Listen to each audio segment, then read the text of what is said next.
I'm Gene Valicenti. This is Behind the Podium. We go one-on-one with the candidates today. 2nd District Democrat running for Congress, David Segal. Welcome back. Question number one, David. You got it. In your own words, what differentiates you from your opponents? So I've spent 20 years since literally this summer, 20 years ago, when I first ran for city council as part of a movement for fair wages, pushing back against corporate special interests and political corruption, which I see as the main impediments to making progress on all of the issues of the day. We're not going to get progress on affordability, on universal health care, on climate change, on access to basic rights, unless we're willing to be honest about the influence of those forces and push back against them. What makes you, explain what you see as the most important issue. Pick one.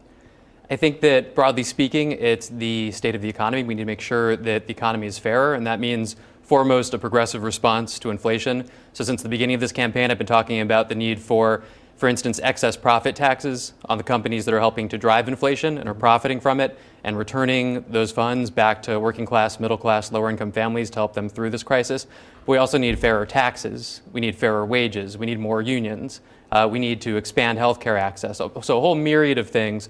But broadly speaking, they fall under the umbrella of making sure the economy is fairer and works for everybody.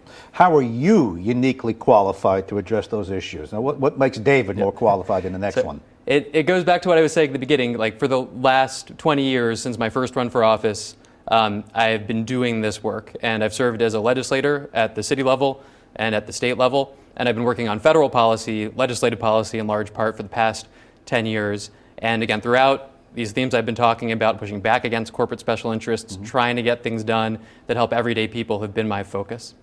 Is there an example of a policy or an issue that you've changed your view on? In other words, I felt this way, now I've changed my mind over the past 10 to 20 years, or whatever. What have you changed your mind on? I think I've been, I've learned a ton over the course of the last 20 years, and I literally entered elected politics exactly 20 years ago, knocking on doors that summer. I've been pretty consistent on the issues. I've, of course, met thousands of people and learned how to be better at certain kinds of work that I've undertaken. But I think the thing that has changed my mind a bit is I used to be somewhat more cynical about this. I used to think that politics was exclusively or overwhelmingly about power and the influence of money. And what I've seen, especially over the course of the last 5 or 6 years or so, is that ideas really do matter. People can change their minds. I think we've seen a lot more people over the course of the last 5 or 6 years come to understand that we need a government that is active in helping make people's lives better. Is there a question you wish someone would ask you along the way? I've been asked most of them along the way at this point, but how about, why I like Rhode Island so much? Go ahead and answer. Okay, yeah. I'll answer it. I think that we, and it's an extraordinary place, obviously a small place, but incredibly diverse. People from all different walks of life here, all different industries here.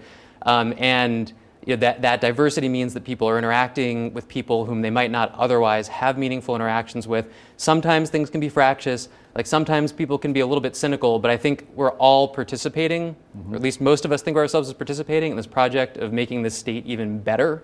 And that sense of community, this shared project, this shared sense of place, is not something that I've experienced in a couple of other places where I've lived over the course of my life, and I think that it's amazing.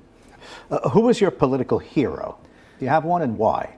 I will talk more in terms of people who inspire me. I've got met many people who do, and I would say that Senator Elizabeth Warren, whose active support I'm happy to have in this campaign, and Senator Bernie Sanders are both inspirations to me.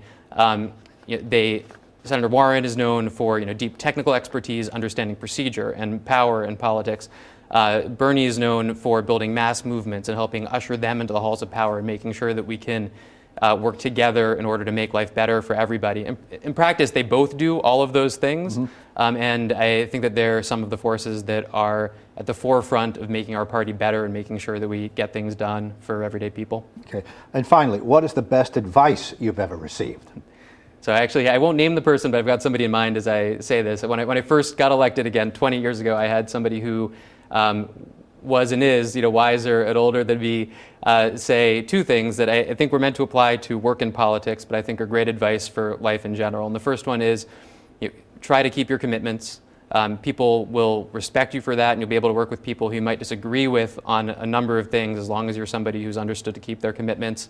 and also get to know everybody.